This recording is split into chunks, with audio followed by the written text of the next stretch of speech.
लाहौर अभी हिंदुस्तान में नहीं है, वो रावी नदी अभी हिंदुस्तान में नहीं बहती, वो भारत की सप्त मोक्षदायक नदियों में एक सिंधु भारत में नहीं बहती। वो क्रांतिकारियों का स्वप्न अधूरा है, क्योंकि उन्होंने जो बलिदान दिया था वो पूरे हिंदुस्तान के लिए दिया था। हमारे नेताओं ने इसके खंड खंड कर दिए।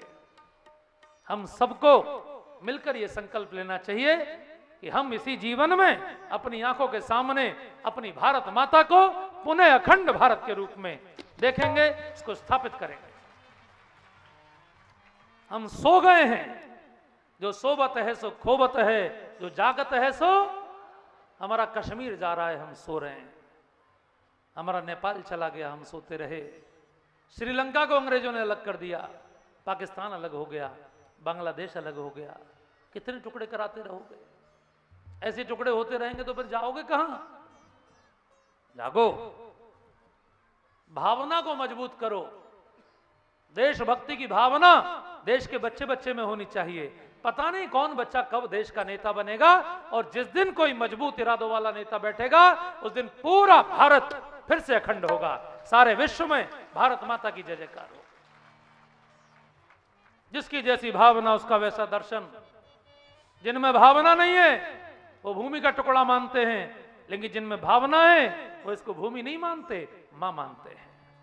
भगवान श्री राम में भावना थी, इसलिए उन्होंने सबसे पहले इसको मां कहा।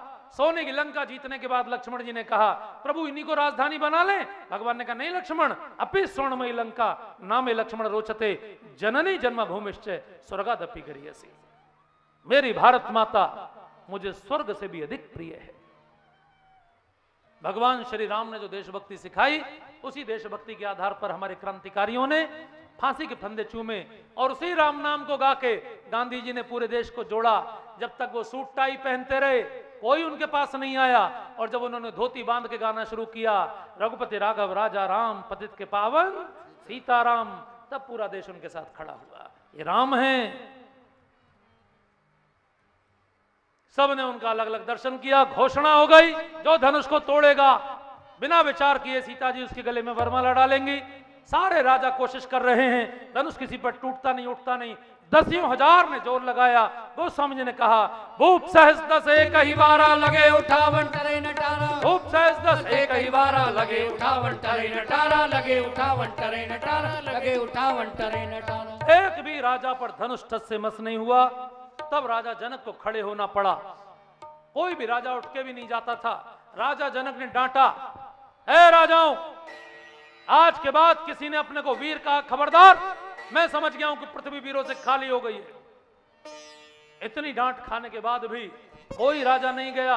राजा जनक ने कहा, अब जनि कौ माखे भटमानी वीर विहीन वही में जानी। अब जनि कौ माखे भटमानी वीर विहीन वही में जानी, वीर विहीन वही में जानी, वीर विहीन वही में जानी। जैसे ही कहा सभी राजाओं ने सुन तो लिया, उठकर कोई नहीं गया। जनक जी ने अपने मंत्री जी से पूछा, मैंने इतनी डांट लगा दी तो भी कोई राजा गया नहीं, परीक्षा में सब फेल हो गए तो भी कोई जाता नहीं, क्या बात है? मंत्री ने कहा, महाराज अभी इनको आशा बाकी है। बोले, कौन सी आशा? बोले, जानते हैं कि धनुष किसी पर टूटा नहीं और राजा अपनी बिटिया को कुंवारी रखेगा नहीं। अंत में हार के कहेगा, बिटिया रानी माला उठाओ, एक चक्कर लगाओ, जो पसंद आए उसके गले में डाल दो। ये इसी चक्कर में बैठे हैं कि शायद अपना नंबर आ जाए। तब जनक जी फिर से खड़े हुए, राजाओं को ललकारा, ए राजाओं, ताजा हुआ आशा त्यागो। राजाओं ने कहा, फिर क्या करें?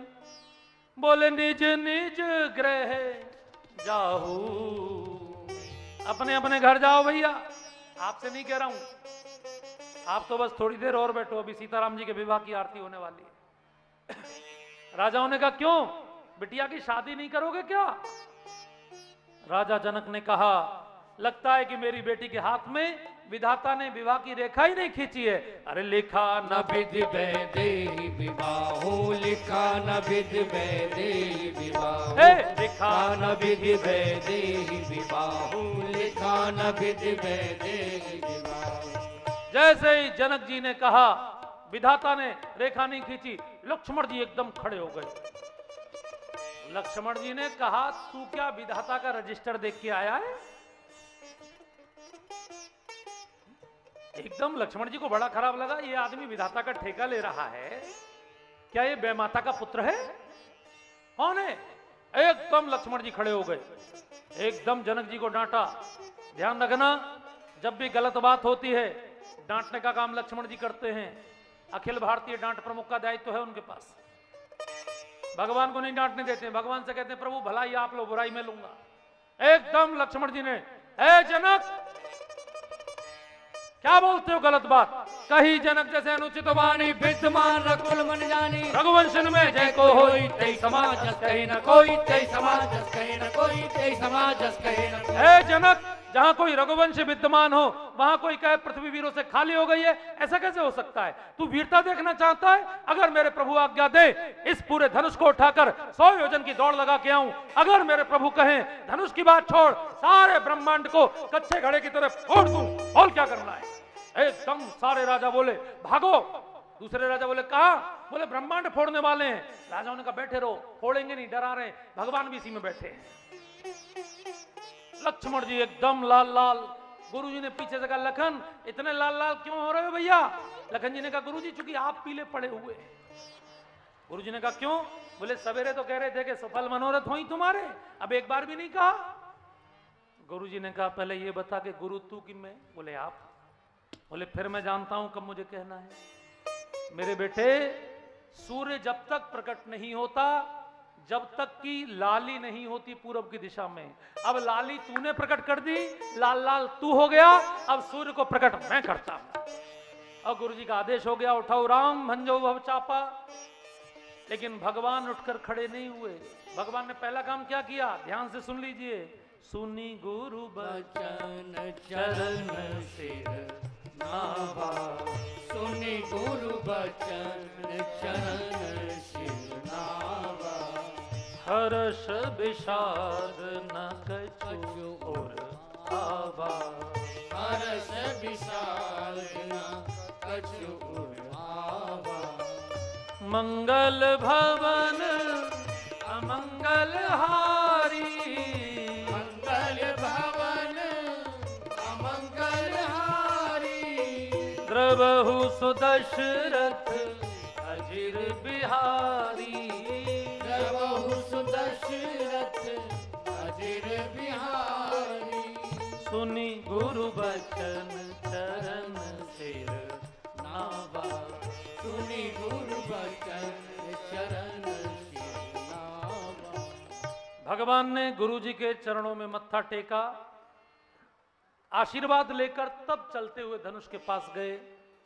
भगवान हमको सिखाना चाहते हैं कि कोई भी जरूरी काम कितना भी आवश्यक हो, अपने गुरु के आशीर्वाद के साथ, अपने बुजुर्गों के आशीर्वाद के साथ प्रारंभ करो।